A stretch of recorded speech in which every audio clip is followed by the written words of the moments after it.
nous nous retrouvons là où nous nous sommes quittés la semaine dernière.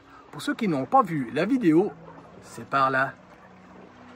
Nous sommes donc à Telegraph Cove. Enfin presque, parce que la crique elle est juste de l'autre côté des rochers. Et vous avez vu cette vue de carte postale. L'océan, des îles, ensuite le continent avec ses montagnes. Ceux qui aiment le ski vont un peu plus bas à Whistler Mountain, une célèbre station de ski canadienne. Telegraph Cove. Ah oui, ça ne sera pas comme on peut le voir aujourd'hui sur les cartes postales, car c'est un lieu qui a brûlé il y a à peine 7 mois, en décembre 2024. Mais il paraît que ça reconstruit. Donc on va aller jeter un coup d'œil. Et puis ensuite, ça va être la montée vers le nord, carrément la migration. D'ailleurs, pour se nourrir, nous avons acheté des permis afin de pouvoir choper le saumon. Enfin peut-être. Comment on mange des chips? Ah, c'est pas des pâtes? D'habitude c'est des pâtes. Ah bah des pâtes.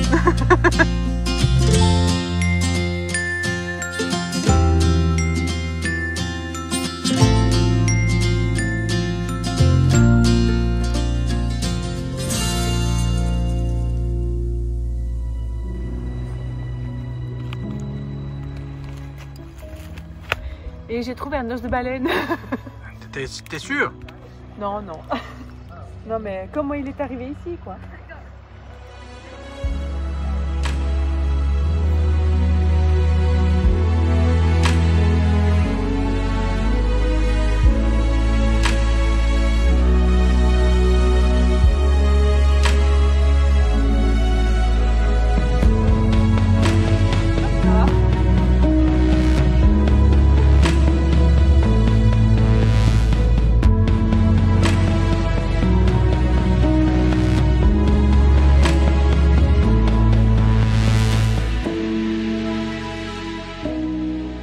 C'est le 31 décembre qu'une partie de Telegraph Cove a brûlé, juste là.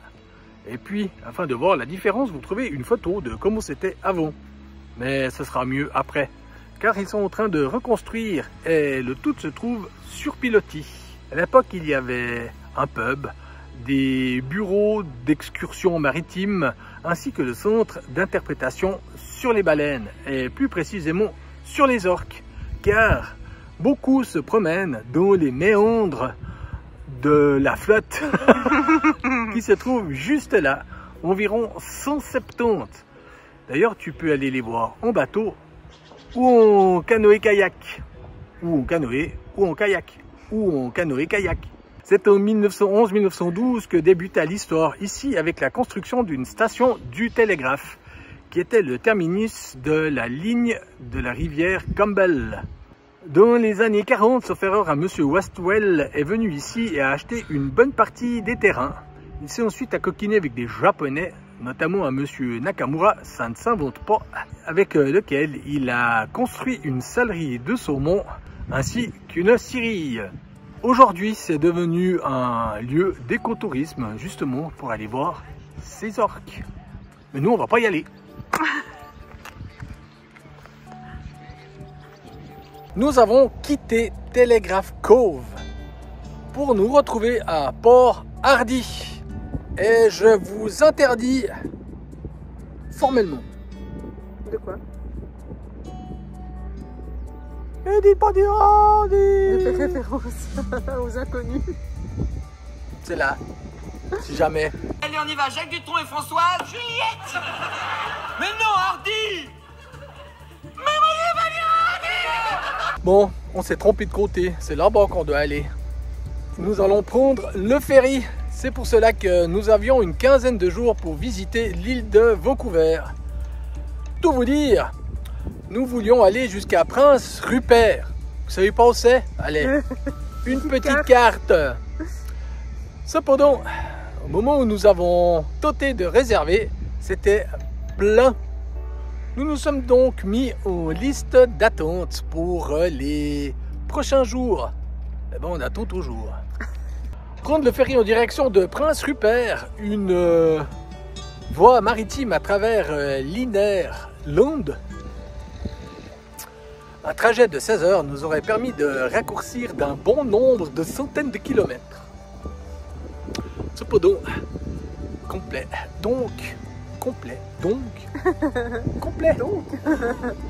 nous nous sommes rabattus sur une seconde route qui va à Bella-Coola. Ça Bella-Coola. Un trajet de 10 heures, mais le bateau il est là en face. Au départ demain matin, 7h30. Il faut y être entre 120 et 90 minutes avant. Ah bon. Si tu arrives avant 120 minutes, c'est trop tôt. Si tu arrives après 90 minutes, c'est trop tard. Mais il semblerait qu'on puisse passer la nuit sur le parking.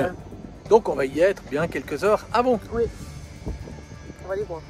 Et puis sur la route, pour venir jusqu'ici, devinez quoi, hein? Hein?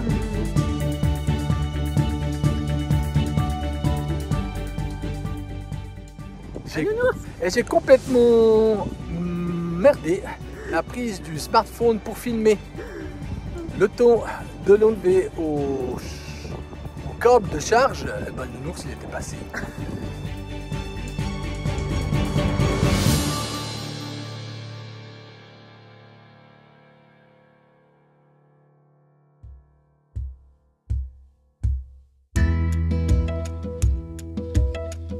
Alors, on se retrouve demain matin à l'embarquement. Bonne nuit d'ici là.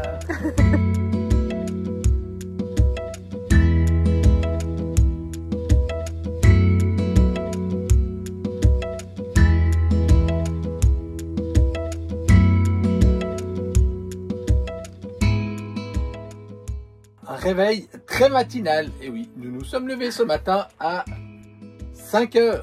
Enfin plutôt 5h moins 20 lorsque la première voiture sur le parking est arrivée avec la musique. À quoi? C'était un réveil aux musiques au moins. C'est ça. Nous sommes prêts à embarquer sur le ferry direction Bella-Coola. En fait, l'initiative de venir se parquer ici sur le parking du ferry était bien. Parce qu'on a bien dormi. Oui. Et ceci pour 22 $ canadiens. Soit environ 13 francs ou 14 €. Donc la prochaine étape, c'est de monter sur le ferry. Oui, et après, bon, comme peut-être que vous l'entendez, il pleut. Donc la traversée ne sera pas ensoleillée. Non. Espérons qu'elle ne sera pas venteuse. J'espère. On se retrouve peut-être, non pas sur la route, mais sur les flots. Ou, dans le pire des cas, à Bella-Coola. Allez, bonne journée alors.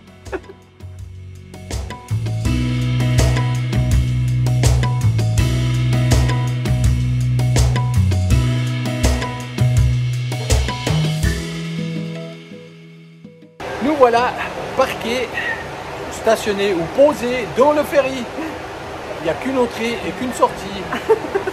Cela nous était déjà arrivé lorsque nous étions montés dans le ferry à Stockholm en direction de la Lituanie. Mais alors il était beaucoup plus gros. Et il y avait des cacas, il y avait beaucoup de camions. Nous allons donc passer environ 11 heures sur ce bâtiment. Et puis en espérant que tout se passe bien.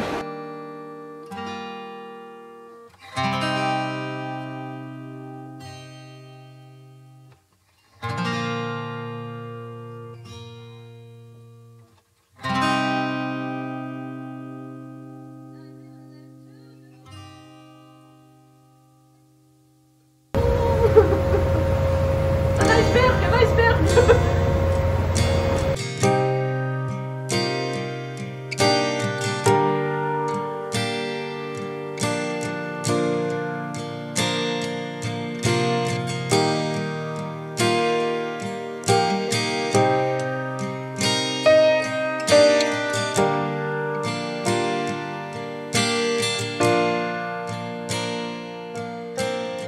T'es venu faire quoi toi dehors?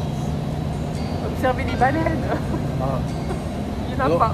Alors moi je viens prendre l'air parce que je crois que j'ai pas forcément le pied marin quoi. Et puis il y a un petit peu de roulis et puis du tongage pour bien faire. Oui. C'est parfait. crois que je vais aller prendre 3 itinéroles. Allez, ciao.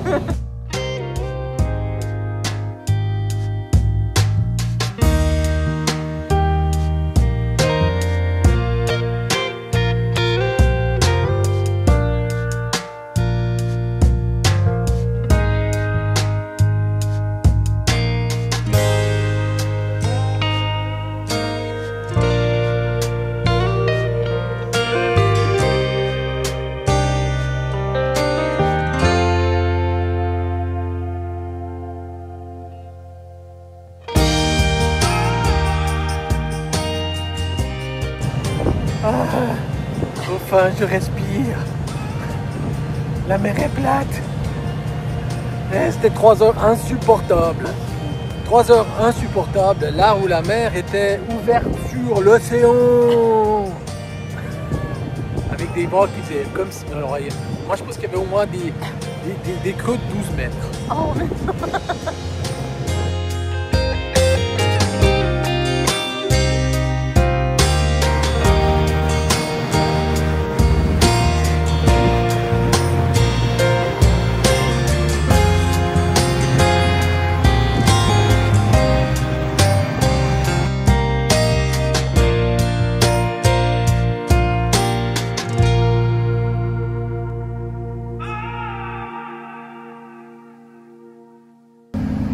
C'est ouvert. Il y a un petit rayon de soleil. Youpi.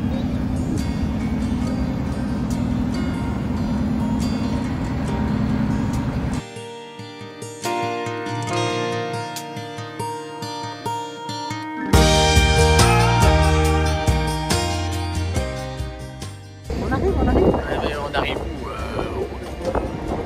où du monde ou il n'y a rien?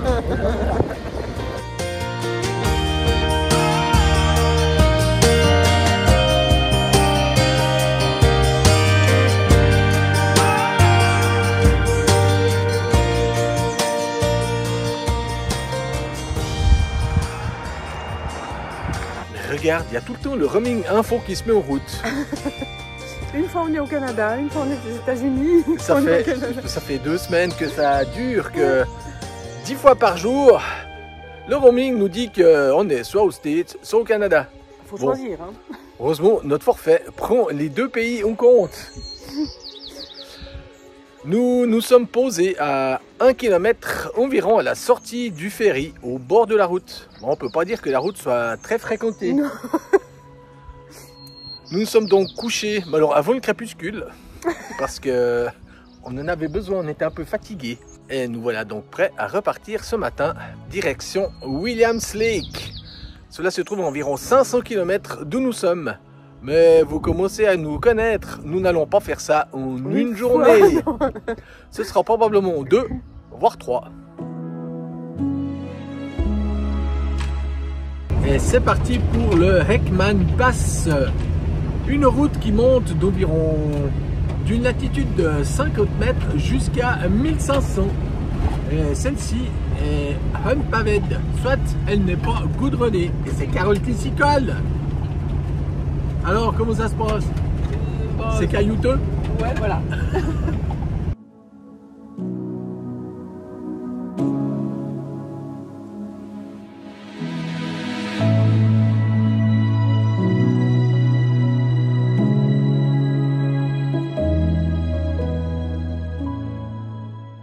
Et il y a des endroits où c'est vraiment pas large, n'est-ce pas? Carole est concentrée. Heureusement qu'il y a du monde devant.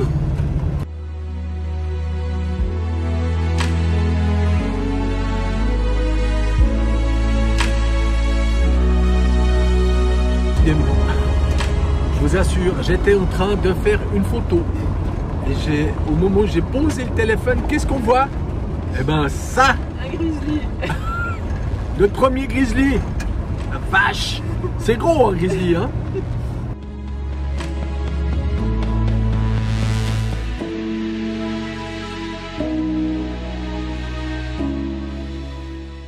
Bon, changement de conducteur, moi je sors pas.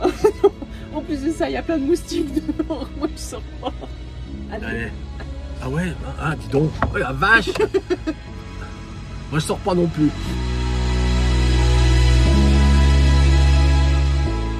Nous avons passé la nuit ici. Mais où? Entre Williams Park et Bella Coola, ou plutôt dans l'autre sens, entre Bella Coola et Williams Park. Un point High Overlander. Et au bord d'une rivière, on voulait pêcher. Mais le fond, il est comme ça. Bon, ce matin, il est comme ça. Parce qu'il... Alors, il y a la route qui passe à côté. Ah bon? Oui. J'ai rien entendu. Moi. Mais alors, comme c'est une route qui est très peu utilisée, enfin, où il y a peu de passages, on va dire, où il y a peu de passages, c'était pas du tout gênant. Nous n'avons pas été dérangés par un ours cette nuit. On espérait qu'il vienne se gratter le dos à l'échelle. Non. J'ai rêvé, mais non. Un peu de pluie cette nuit. Bon, bah là, bah voilà quoi. C'est un temps britannique. Un temps britannique. Donc, on reprend la route. Parce qu'on a de la route à faire. Ouais. Mais le spot est pas mal. Je vous montre tout ça. Nous vous montrons tout ça.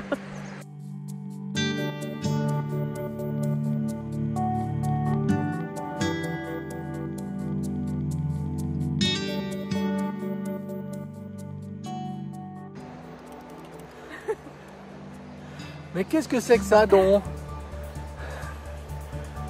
On a nos cannes à pêche pour aller pêcher.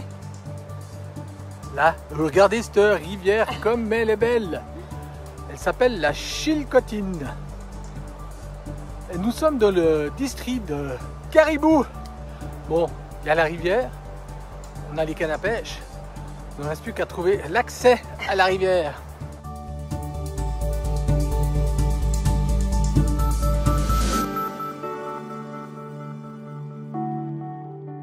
Nous avons quitté l'endroit où nous avons dormi, soit le Bull Canyon Campground. C'est là également où on a pêché. Eh ben, on était beaucoup, rien, nada. Il y avait juste à peine 3 mètres où nous pouvions lancer la ligne. Bon, ce sera pour la prochaine fois. Nous sommes partis pour aller faire une petite randonnée dans un canyon. Et oui, il y en a ici aussi. Le Farwell Canyon. Par contre, dès que tu sors de la route principale, c'est fini le goudron. Et comme il a plu, autant dire qu'il faudra... Les vaches, regarde.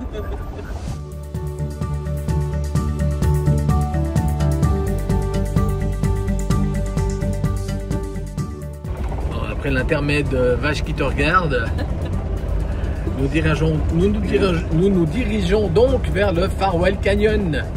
On va faire une petite rando. Et comme il a plu, la route elle est pas terrible. Alors moi je préconise que c'est celui qui conduit qui l'a vervé. Ah ouais, encore.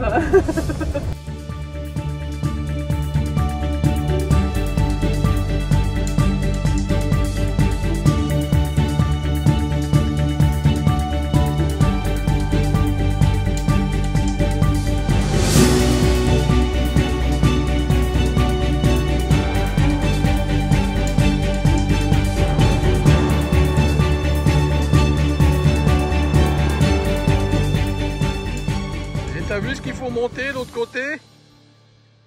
Ils auraient pu mettre un tire-fesse. Bonne nouvelle, c'est du sable, c'est pas de la boue. Ça veut dire un pas en avant, 3 en arrière.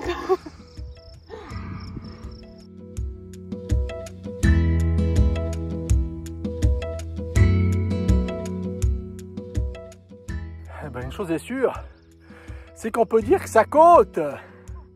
Hein? Je t'ai dit qu'il fallait mettre un tire-fesse.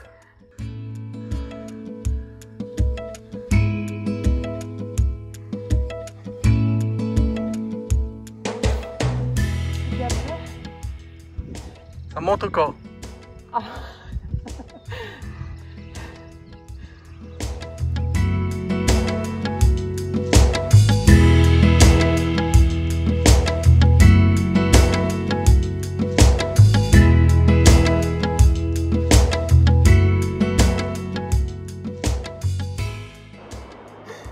Je vous rassure, c'est pas un coup de soleil. J'ai chaud. On est surpris par les températures qu'il peut y avoir. Ah ouais, on s'est dit on met le jeans parce qu'il va faire froid, puis au fait, fait super chaud. C'est ça. Nous sommes à Farewell Sand Dunes. Comme vous pouvez voir, des dunes de sable au milieu de la Colombie-Britannique. Et puis juste là, des hoodoos. Il peut y avoir des bighorn sheep. Ça fait, allez, bien quelques mois qu'on essaye d'en voir, mais sans succès. Alors les pulls, à combien? 165 à 70. Oui, nous avons un peu pressé le pas sur le retour, car le mauvais temps s'annonce. Et il s'agit surtout de pouvoir sortir au cas où il viendrait à tomber des cordes de l'endroit où nous sommes parqués. C'est un peu grand et en pente, quoi.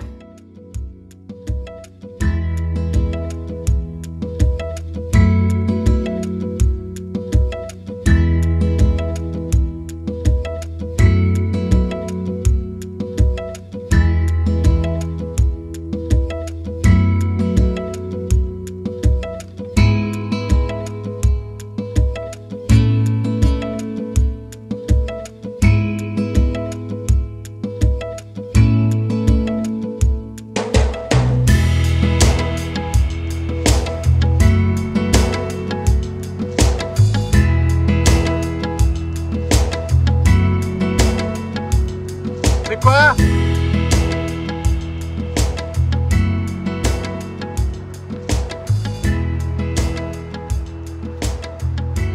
C'est un boule?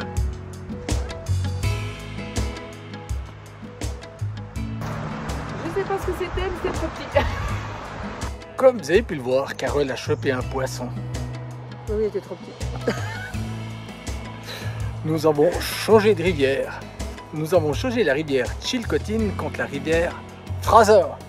Et chez nous, c'est des fleuves, ces rivières. Hein. Parce que le Rhône à côté, Oh, peut-être quand même. il est un peu plus petit. Bon, alors, bon couille. Et puis en plus, broken. Pour ma part, le moulinet s'est cassé. C'est pas de ma faute. Non, non, non, non, non, non, non. C'est ça, lorsqu'on achète de la marchandise bon marché. Ouais. 30 balles le tout. Bon ben, il ne nous reste plus qu'à trouver un magasin de sport demain ou un Walmart. Voire un Seven Food, parce que peut-être qu'ils ont aussi ça. Ah, peut-être, ouais. Pour acheter un nouveau moulinet. Et puis des appâts, parce que bien sûr. Mais j'en ai perdu un aussi. Hein. Ah ouais, Carole l'a coincé dans les pierres. C'est pas moi, nananère. Bon. Donc c'est là que se finit cette capsule, comme diraient les Québécois, ou cette vidéo pour nous. N'oubliez pas de commenter, de partager, de mettre un pouce, d'aller sur Instagram et sur Facebook. Et puis, ben c'est tout. Oui, demain nous allons voir le prince. Le prince Georges. Et on continue notre route en remontant vers le nord et on va prendre la route 37 qui est la Cassia Highway ou même la Stewart Cassia Highway. Et il paraît qu'elle est magnifique. On verra ça. Il y a des Allez. rivières. On vous dit à bientôt. Des Bonne moulinets. semaine, à dimanche prochain. Bye N'oubliez pas des bye. gros, pétez la canne. N'oubliez pas, partagez. Likez. On a un peu plus de vues.